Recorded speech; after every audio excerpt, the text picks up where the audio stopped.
Good morning and good afternoon. Welcome to another episode of Before Coffee. Go ahead and call Raj. Morning. Hello. Oh, you sound awful. Man, I'm extra groggy. Let me see. Better. I can do a lot of things. I can't read. All right. If we're ready, we're ready. I guess. Today on Before Coffee, Netherlands to provide free sun cream to tackle record skin cancer levels. Canada's Supreme Court Justice steps down amid probe into misconduct claim.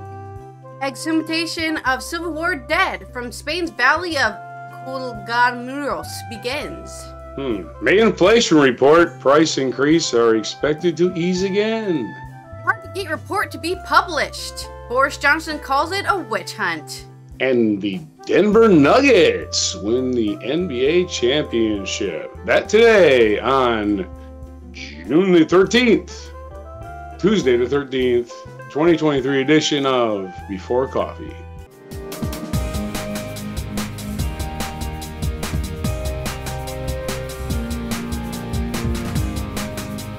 Works by the time you're done reading. Let's hope for a brain working in the future. In Dutch news, citizens of the Netherlands are to be offered free sun protection this summer in an effort to tackle record levels of skin cancer in the country. This is an article by Kate Connolly in Berlin. Sun cream dispensers will be made available this summer in schools and universities, at festivals, parks, sports venues, and open public spaces across the country, according to the government. It is said it wanted to enable everyone to have access to sun protection and not be inconvenienced by factors such as cost or inconvenience. In a public health drive thought to be similar in scale only to, and in part inspired by, Australia's decade-long Slip, Slop and Slap campaign, which encourages people to slip on a shirt, slap on some sunscreen, and slap on a hat, Dutch authorities hope the campaign will turn the act of applying sunscreen into an unquestioned habit. Yes, even me, somebody with melanin who doesn't sunburn easily, still puts on sunscreen because the sun does not care what color your skin is. It will give you sun cancer no matter what. There are black people who get sun cancer. You need to be always ready. 8 minutes is, for my skin tone, 8 minutes is the max I should be in the sun without sunscreen. So if you're lighter than me and you're out in the sun for 30 minutes, you are gonna get sun cancer. Right, and the rays you see are not the ones that burn you. It's the ultraviolet rays that burn you. Yeah. Exactly. Sorry. Yeah. The campaign was rolled out at the weekend at a festival in the city of Breda, according to public broadcaster NOS.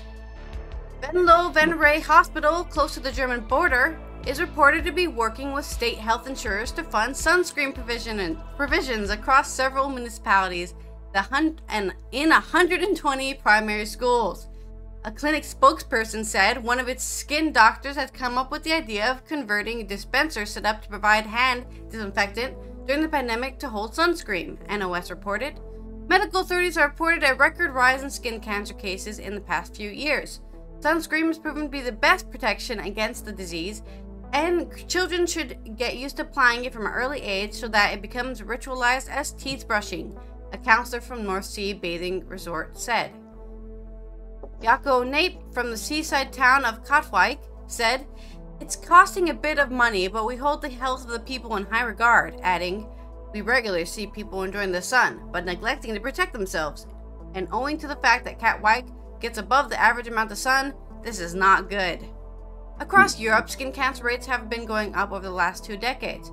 In neighboring Germany, according to Federal Office of Statistics, in 2021, the number of deaths from skin cancer rose 55% from 2001. Considerable healthcare savings could be made through a reduction in skin cancer, experts have said.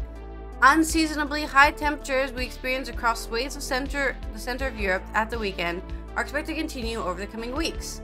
Poland, France, Germany are experiencing some of the highest temperatures, while Nordic and Mediterranean countries are, by contrast, cooler than normal for this time of the year. We're slowly becoming the equator because of climate change. We are slowly becoming the equator. It was 30 degrees last Saturday, which is about 86, and that's very warm for what people are used to here. especially since there was not a cloud in the sky, so it was just sun for a straight weekend. So I think it's good that we're telling people, don't forget, put sunscreen on. I mostly just do it because it's annoying that my shoulders get all burned up and my scalp. That's one thing people forget. If you're not going to wear a hat, you need to put sunscreen on your noggin. Your hair does not protect your scalp. Only very, very slightly, but not enough. So slap some stuff on your head. There's special sunscreen they make for hair that you can put on there if you're worried about your hair. Wear your burqa. Yeah. Wear a hat, or wear full covering. That's your choice. Anyways, your story. In integrity news, right? You remember like a week ago when a soccer player Messi, Lionel Messi, took less money to go to Miami instead of taking Saudi, oil and blood money, basically. Little lesson for the American golfers. He just said, "Gimme, gimme, gimme." Well, the Canadian Supreme Court showing our Supreme Court how to act. Canadian Supreme Court Justice steps down amid probe into misconduct claim. Wow, that's refreshing. And this is from BBC News, Chloe Kim. A Canadian Supreme Court justice facing a judicial court review has stepped down from his post, the Canadian Justice Council said. Justice Russell Brown allegedly had a drunken altercation in an Arizona resort, which involved an harassment of a female guest in January. Mr. Brown denied the allegation and has been on leave since February. The retirement ends the CJC's probe into his alleged misconduct. There are differing accounts of the incidents which took place while Mr. Brown was staying at the luxury Omni Scottsdale Resort and Spa in Montelucia, attending a gala celebrating the former colleague. In the police report filed January, a U.S. Marine Corps veteran claimed Mr. Brown touched a female guest without consent, and that he later punched Mr. Brown a few times during an argument. Okay. A Marine punched the Supreme Court Justice of Canada in the face. Oh yeah, for being rude to a lady. So good for him. All right, so Jonathan Crump, a 31-year-old mortgage advisor and U.S. Army veteran, told the U.S. Vancouver Sun that the judge was harassing his female friend after they met Mr. Brown in the resort bar later on January 28th. He said he was irritated by what he claimed the judge's boastful behavior and that the judge later followed the group back to the room. Following their publication of the story, Mr. Brown released a statement saying that in light of the false statements in the media by Mr. Jonathan Crump, I am compelled to respond. He later confirmed parts of Mr. Crump's account, saying he joined the group at the table but did not speak or otherwise engage with them. CGC announced in March that they're reviewing the complaint into the alleged conduct of Justice Brown. On Monday, the CGC, in a statement, said since Mr. Brown was no longer the judge's council's jurisdiction or the complaint against him had ended. As such, proceedings for the council that involved Justice Brown had come to an end. Contact the BBC News on Monday. Mr. Brown's lawyer, Mr. Gover, shared a statement from the judge saying the allegations were false and that he hoped the issue would be dispersed quickly and would not significantly impact the court's business, but that has not been the case. Since being on leave for 4 months, the court had to hear and decide important appeals without the benefit of a full panel. While my counsel and I are confident that the complaint would have ultimately been dismissed, the continuing delay is in nobody's interest. The courts, the public's, my family's, or my own, says a statement from Mr. Brown. His lawyers, Brian Greer and Alexander Hines, said he would have been vindicated in the council's conclusion. It is extremely disappointing that for the first time in CJC's history, the complaints unalleged accusations were released to the public, they wrote. This is the first time a Canadian justice has stepped down over misconduct claims. The council was going to hold a public hearing into the allegations last week, but Mr. Brown asked to delay to weigh his options. The council would have decided to dismiss the judge if it decided the judge had lost the confidence of the Canadians. It has recommended 5 federal judges for dismissal in the past. So, judge did the honorable thing for getting drunk and trying to whatever he was trying to do. Allegedly. I ended up getting a fist fight with some guy. He was like, all right, you won't leave this lady alone. We're going to figure how many teeth you want. You know? Yeah. Yeah, how many teeth you want to keep. I just say it. It's like, you can fight. Anyway, he got back to bite him in the ass. In Spain, or Spanish news, the exhumation of Civil War dead are beginning. This is a article from Sam Jones in Madrid. Spanish Civil War is 90 years ago. No? 90 years ago? Is that what we're talking about? That one? One in the 30s? I'm sure I'll say it because I haven't seen it yet. Forensic scientists are beginning efforts to exhume the remains of 128 people from the huge basilica outside Madrid, where 34,000 dead from both sides of the Spanish Civil War were buried, and where the body of Gian Francisco Franco also lay for almost half a century. The exhumation of the Valley of Muros, known until last year as the Valley of the Fallen, come after the families of some of those interred there spent almost 2 decades fighting for their loved ones that have received a dignified burial. The basilica, 40 miles outside of the Spanish capital, was partly built by political prisoners used as forced labor and is ostensibly dedicated to the memory of all those killed in the 1936-1939 conflict. There you go. It happened in the 30s. However, only 2 of the graves beneath the basilica, 150-meter cross, were ever marked. Those of Franco and Primo de Rivera, the founder of the fascist Falangist Party. Franco's body was removed from the site by Spanish Socialist government in 2009. Primo de Rivera's remains were exhumed and relocated 2 months ago. The site still holds the bodies of 33,800 people. That's so many people in one place, like just in a public grave, basically. Republicans and nationalists, which were disinterred from resting places across Spain and reburied anonymously, often without their families and permission, in the church in an apparent attempt at post-war reconciliation. According to reports in the Spanish media, a team of forensic scientists, archaeologists, dentists, geneticists have set up laboratory inside the basilica to analyze and identify remains as work begins on Monday. Although 21,000 sets of remains were taken there with the knowledge and permission of the families, and those from the nationalist side were labeled with names and surnames, the remainder arrived in boxes stating only how many bodies they contained and which town they came from. Water has seeped into the floors and walls of the mausoleum's crypts for decades, destroying many of the boxes and mingling bones. There are thousands of boxes in each chapel. They are stacked from floor to the ceiling like shoe boxes. Et Tiberia told The Observer in October 2021.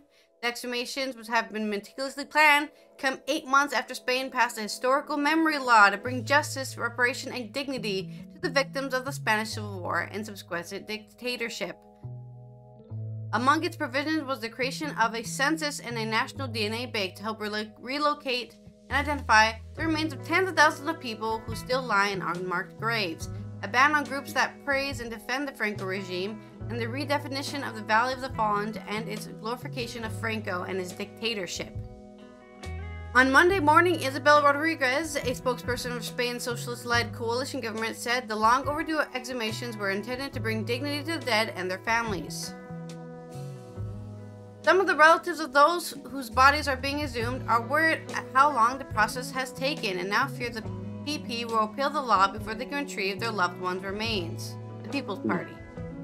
The body of Manuel La Pena, a vet, and his brother Antonio, a blacksmith, were dumped in a mass grave in Calatayud, northeast Spain, and then dug up decades later and were buried in the basilica without their family's knowledge or permission. Manuel La Pena, a granddaughter's purification, has spent years fighting to find and reclaim his and Antonio's remains. Her father, also called Manuel, died at the age of 97 in 2021 and was never able to fulfill his wish to see his father's remains exhumed and buried with dignity.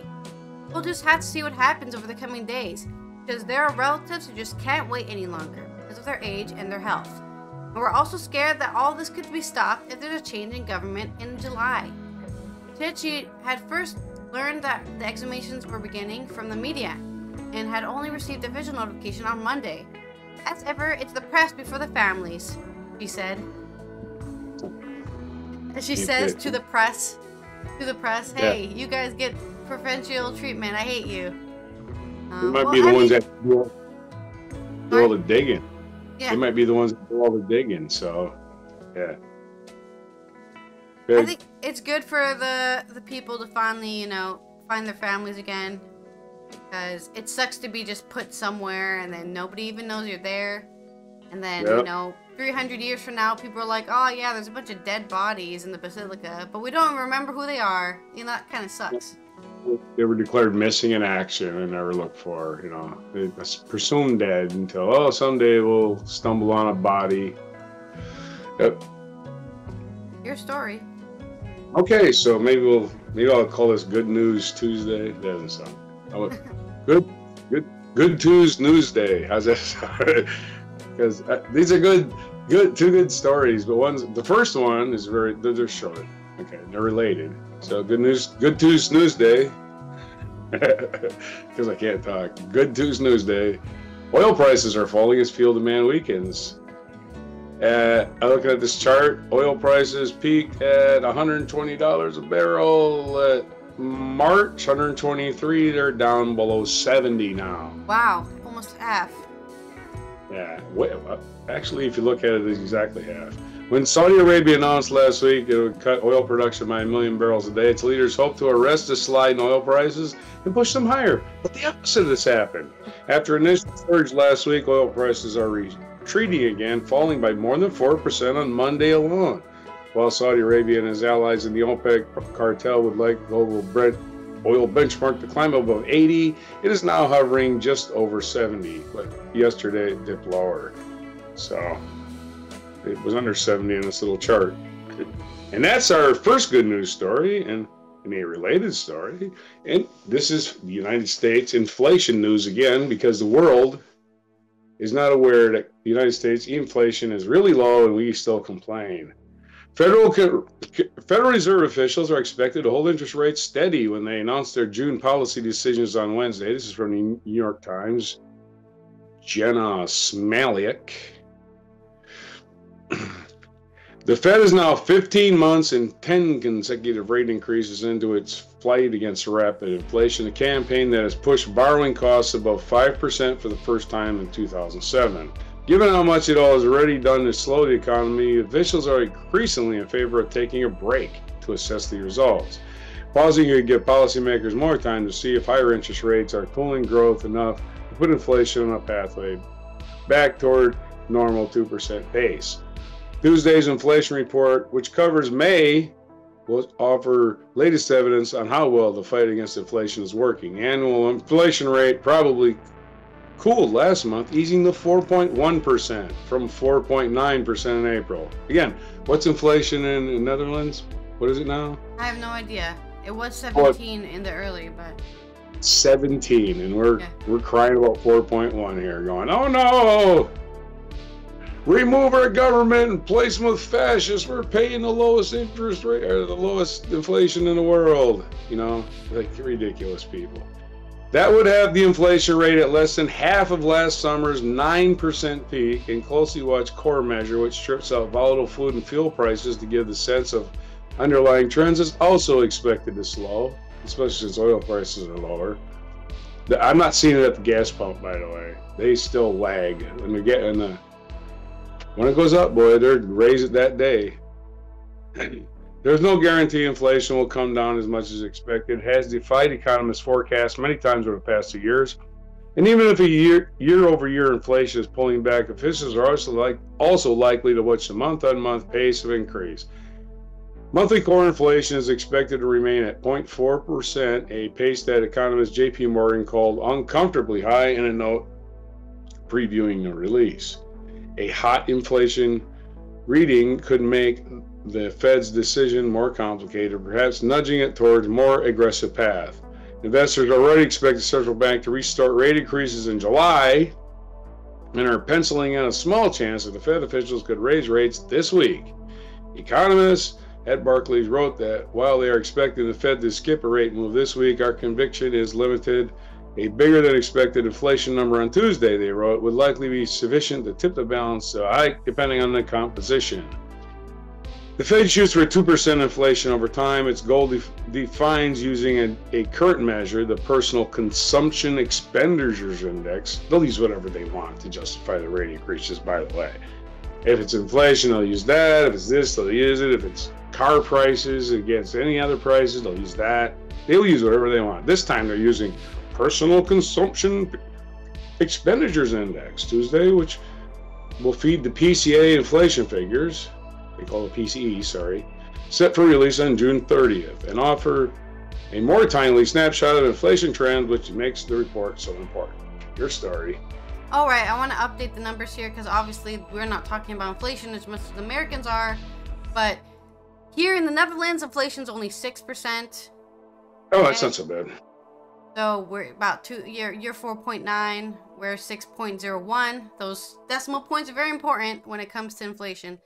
Whereas the highest in Europe right now, I believe, is Hungary at 21.5.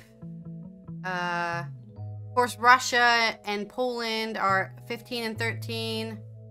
You know, there's some high numbers in here. Turkey's at 43.68. I don't know what's going on there, but that's very big. That's that's something to panic about. 43.68% inflation. That's. And they just had an election where they kept the guy in charge, right? So. Wow. Of course, I'm not sure how free and fair that election was because they held it right away, right? So so most of the EU is under 10. Sweden is like 10.47. So most of the EU is under 10. So I don't know. Yeah. Right on. People are bored. I don't know. In Boris Johnson news, Partygate report to be published. This is an article from Fleur Lonsbach in the UK and Ireland on the NOS, which is the Dutch national news.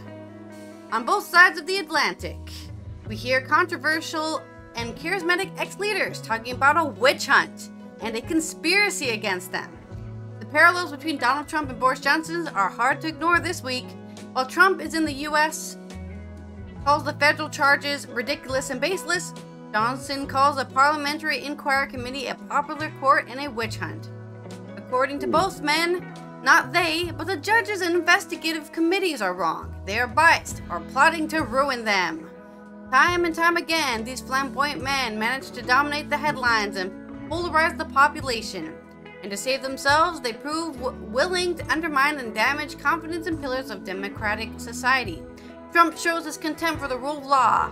Johnson questions the integrity of the broad parliamentary committee that investigated his role in Partygate. The conclusions of the Partygate investigation are expected in London today or tomorrow. Boris Johnson was already given access to the report on Friday, on the basis of which he decided to go for the nuclear option and to give up his parliamentary seat.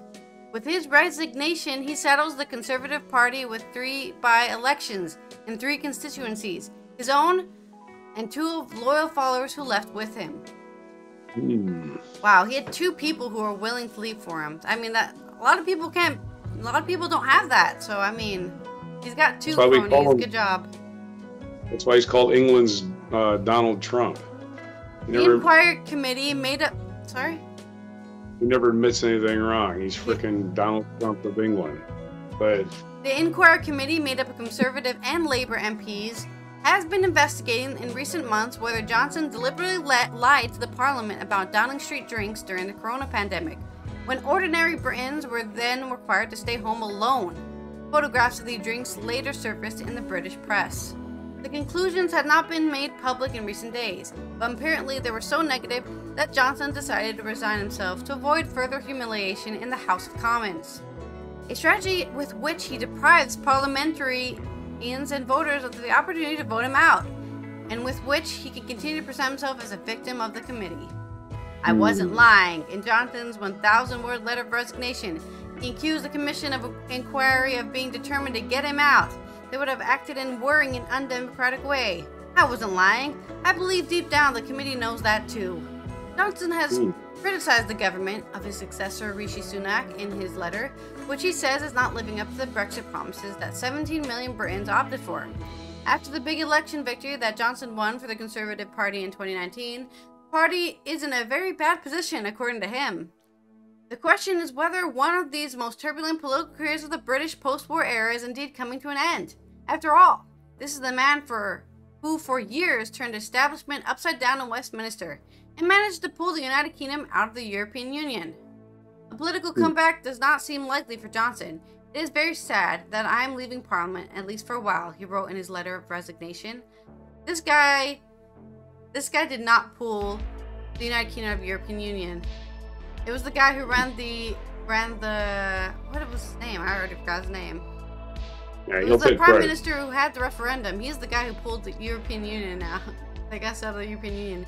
He could have just not had a referendum and said, no, you guys are ridiculous, I'm not doing this. But he decided to go with it. And then he also decided that it's a political statement, so that we have to hold to referendum. Referendum is now law. So he was just one of the many different prime ministers that had to take up the mantle of doing something stupid. And he was the only one proud of doing something stupid, I think. I did so much. They did so much for their own. They did so much for their own xenophobia. They're all proud of it. Yeah. A political comeback does not seem likely for Johnson. It is very sad that I am leaving Parliament, at least for a while. But few people believe that Johnson is really politically played out. Will he relaunch with a new party? It is speculated. Or will he establish himself as opposition leader after the next year's elections? Or will he choose to use his charm, humor, and persuasiveness in the international lecture circuit, with which he's already managed to earn millions last year? Either way, inside or outside the walls of Westminster, Johnson will continue to cause political turmoil. What a nicely written article. Right then. In news where lately everybody's like, Miami's getting everything, right? Because Miami's getting, they got the NBA. They got the NBA finals, the hockey finals, Miami's in that, and they get the Trump trial now. And of course, they got Messi, but they were in the NBA finals, but they did not win the NBA finals, so they can shut up now. As Denver won. Confetti flying, Denver, the Nuggets sharing hugs while passing around the NBA championship trophy. This is from the AP story from Eddie Pells. These scenes that, for almost half a century, seemed impossible, then more recently started feeling inevitable, finally turned into reality on Monday night. The Nuggets outlasted Miami 94-89 in an ugly, frantic Game 5, which is known as a gentleman's sweep. Instead of winning 4 straight, you win 4-1. Yep. Let them win. Actually, the one they won was in Denver. Who bailed out his teammates with 28 points, 16 rebounds, when nothing else seemed to work. Jokic became the first player in history to lead the league in points, rebounds, and assists in a single postseason. Not surprisingly, he won the Bill Russell Trophy's NBA Finals MVP, an award that certainly has more meaning to him than to the 2 overall MVPs since he won in 2022. We are not in it for ourselves, we are in it for the guy next to us, Jokic said, and that's why it means even more. Of course, Jokic and Giannis and all these other European players famously say the European League is harder than the NBA. Because the NBA is just a three-point shooting league anymore. Just a bunch of bombers. Denver's clincher was a gruesome grind. Unable to shake their tenacious heat for their own closing night jitters, the Nuggets missed 20 of their first 22 three-pointers. Again, 22 three-pointers they've taken. The NBA, I'd rather watch a WNBA game or a college basketball game than the NBA. Is just three-pointer, three-pointer, three-pointer, three-pointer. And it just becomes this bad form of basketball. I'm editorializing in the middle of the article, I realize, but I just realized you miss 20 of 22 shots of any kind, that's bad basketball. 20 of 22 three-pointers. Brick, brick, brick, brick. That's terrible sports. I'm sorry. Well, unable to shake the tenacious Miami Heat defense closing night jitters, they overcame the late 7-point lead, only to see Miami's Jimmy Butler, go off. He scored 8 straight points to give the Heat 1-point lead with 2:45 left. Butler made 2 free throws and 1:58 remaining to help Miami regain a 1-point lead. Then Bruce Brown got off an offensive rebound, tip in to give the Nuggets an edge they would not give up. Trailing by 3 points and 50 seconds left, Butler jacked up a 3, missed it. Butler, Brown, and Kentavious Caldwell Pope made 2 free throws each down the stretch to clinch the title for Denver.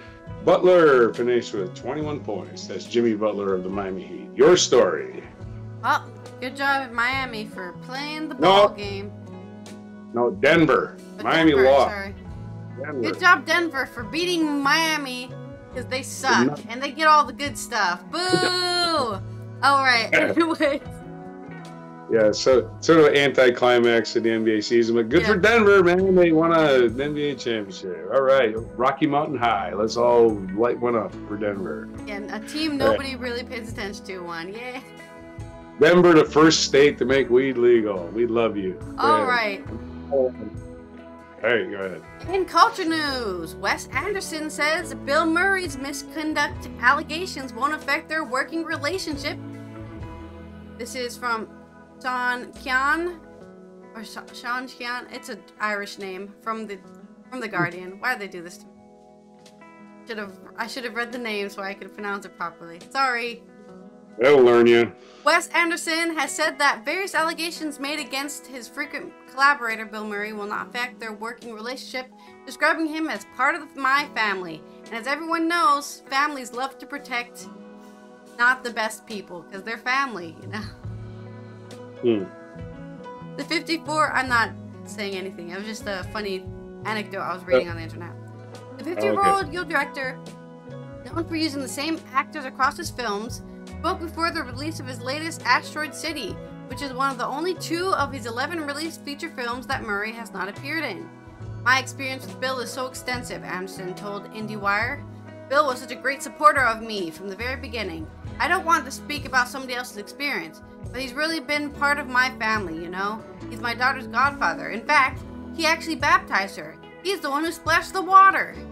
Murray was to play a motel manager in Asteroid City, but had to drop out due to the COVID-19 and was replaced by Steve Carell. The only other Anderson film he has not appeared in was the director's 1996 feature debut, Bottle Rocket. Murray's exit from the Asteroid City had nothing to do with accusations against him and was due to the actor being sick with COVID-19, Anderson said. There was some confusion about what happened with Bill. He was supposed to play the motel manager who Steve Carell plays, and Bill got COVID 4 days before he was supposed to start shooting. Bill missed his part and Steve Carell came in quite suddenly. He was great. I loved having it. Anderson and Murray later visited the film's set in Spain and they drove to France together when the shoot finished. It was a great way to finish, but it was the first time I hadn't had him in a movie in a long time, he said.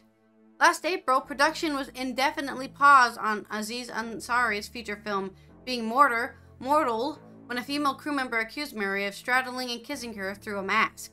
In October, it was revealed that Murray had reportedly paid $100,000 to settle the complaint. Murray said he was being jestful, while the much younger woman said she interrupted his actions as entirely sexual and was horrified. Speaking last month, Murray addressed the allegations in an interview with CNBC, saying, "I did something I thought was funny, and it wasn't taken that way.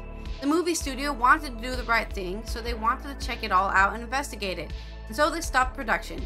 It's been quite an education for me. Yes, unfortunately, time does move forward, and things that were hilarious and goofy in the 80s are not anymore. Unfortunately, don't touch people. That's the world we live in. Do not touch people unless you ask them to be touched. If they ask you to touch them, then you can do it. If they don't ask you, leave them alone. That's where we're living now, okay? Sorry. Keep your hands to yourself." The allegations triggered a wider conversation about Murray's past behavior. Gina Davis wrote of his difficult behavior in her memoir, alleging that he insisted on using a massage device on her in a hotel room and screamed at her in front of hundreds of crew members on a film set. Seth Green alleged that Murray once dropped him in a bin by his ankles when he was a child, which made him cry. Murray's Charlie's Angels co-star Lucy Liu alleged on Los Angeles Times Asian Enough podcast that Murray had directed unacceptable and inexcusable insults at her on set. Her fellow co-star Drew Barrymore corroborated Lou's account, saying, "She stood up for herself. I'm proud of us as a team, and it comes there. We didn't tiptoe on the eggshells." Murray has not responded to the claims made by Davis or Green. He has previously addressed allegations made by his Charlie Angels co-stars about his behavior on set, saying, "Look, I will dismiss you completely if you are unprofessional in working with me." Okay, so there's your culture news about Bill Murray and Wes Anderson. On to In This Day in History. Just Bill Murray being Bill Murray, and it just became appropriate at some point. Yeah, sometimes that's what happens. Famously, Richard Dreyfuss hates his guts for that movie. What about Bob? So yeah. Oh, in this day in history, Alexander the Great died today, and this day in 323 BC in Babylon. Of course, famously from Macedonia, not Greece. Alexander the Great. I don't know what his wife called him. Alexander Anyway. That reminds me of a joke. Maybe I'll tell you later. 1865, in this date, Irish poet and dramatist, the prose great writer William Butler Yeats was born. In 1878, the Congress of Berlin met to sign the Treaty of Berlin to replace the Treaty of Stefano, which had been signed by Russia and Turkey at the conclusion of the last of the Russo-Turkish Wars. In 1886, Louis II, eccentric monarch of Bavaria, whose mania for extravagant building projects led in part to his nickname, Mad King Ludwig, died in this day in 1886 at the age of 40. 1897, Finnish track athlete Paavo Nurmi, who dominated long distance running in 1920s, captured 9 medals in 3 Olympic Games. 1920, 1924, and 1928 was born. In 1913, Hudson Stuck and Harry Cartsons led a mountaineering party to the South Peak and true summit of Mount McKinley, becoming the first people to ascend North America's highest peak, which Mount McKinley later given its Inuit name, which is Denali. Denali, okay. It's now called Denali. But it was discovered in 1913, or it was discovered during McKinley administration or something. I don't know. That's why I named it that. But nobody scaled it until 1913. Pretty sure nobody scaled it. Like ever. I don't think there's. Yeah. It didn't like the world. It didn't like. Yeah. It was just you'd be crazy. People in Chile never climb mountains. You know, like. Yeah. And so that's what I'm saying. This is Alaska, but yeah. I'm just saying, like, assuming that, if white people weren't there, nobody was climbing mountains. Only white people are crazy enough to do that shit. Like, no, people climb mountains no matter where they're from. Yeah. The highest peak in all of North America, though, is Denali. 1966, the Supreme Court used in favor of Ernesto Miranda in the famous Miranda decision. And if you don't know what that means, it means that the cops got to read your rights before they arrest you. You have the right to remain silent. In 1967, Thurgood Marshall was nominated by Justice of the U.S. Supreme Court by President Lyndon B. Johnson and became the first African-American Supreme Court justice.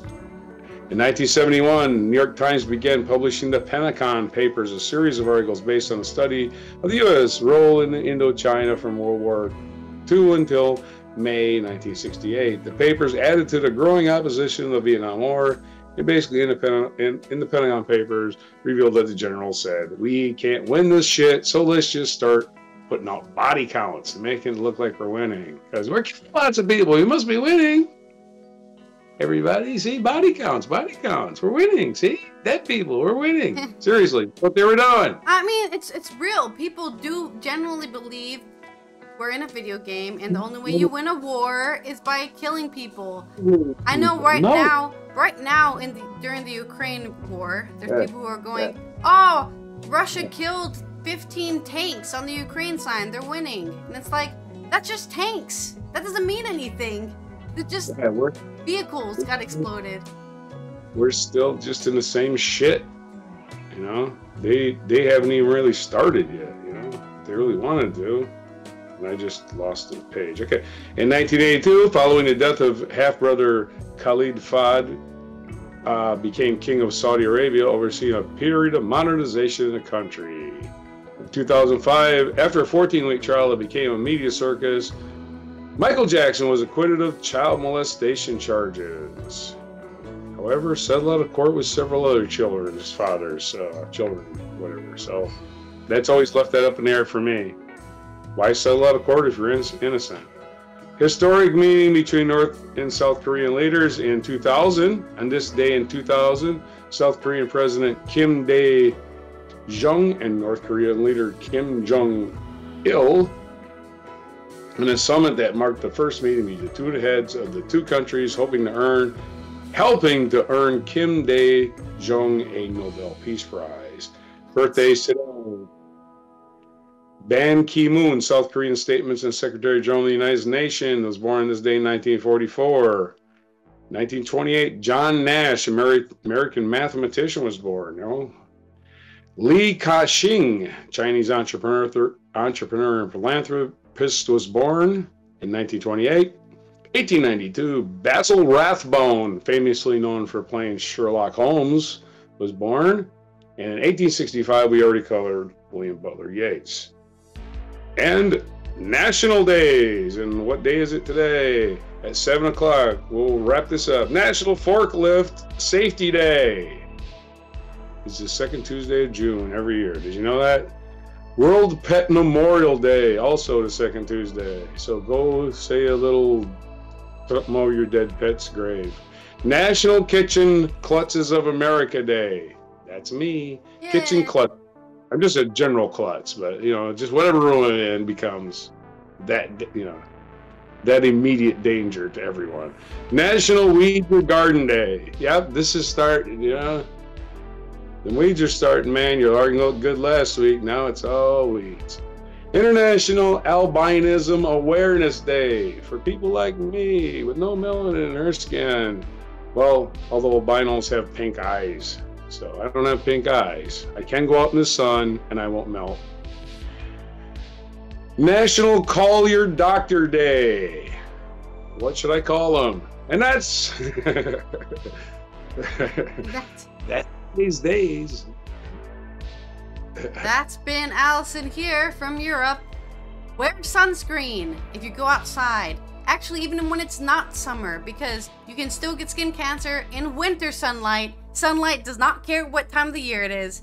So make sure if you're going to be out in the sun longer than 5 minutes, put some sunscreen on your scalp, on your face, on your shoulders. Those are the direct hitting spots that you will get skin cancer. And never reveal your hands or your bottom of your feet to the sun, because they are not designed to block UV rays.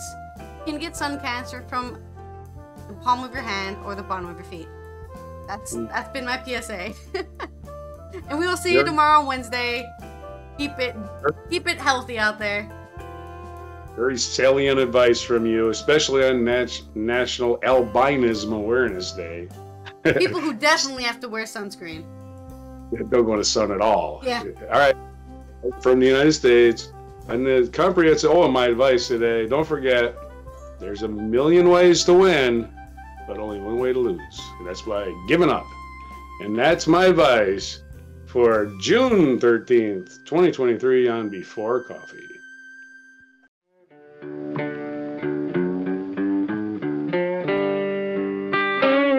Be sure to hit the like, subscribe, and notify buttons, and follow our other channels, Toxic Alley, History of Gravy, and Scratchy Old Records.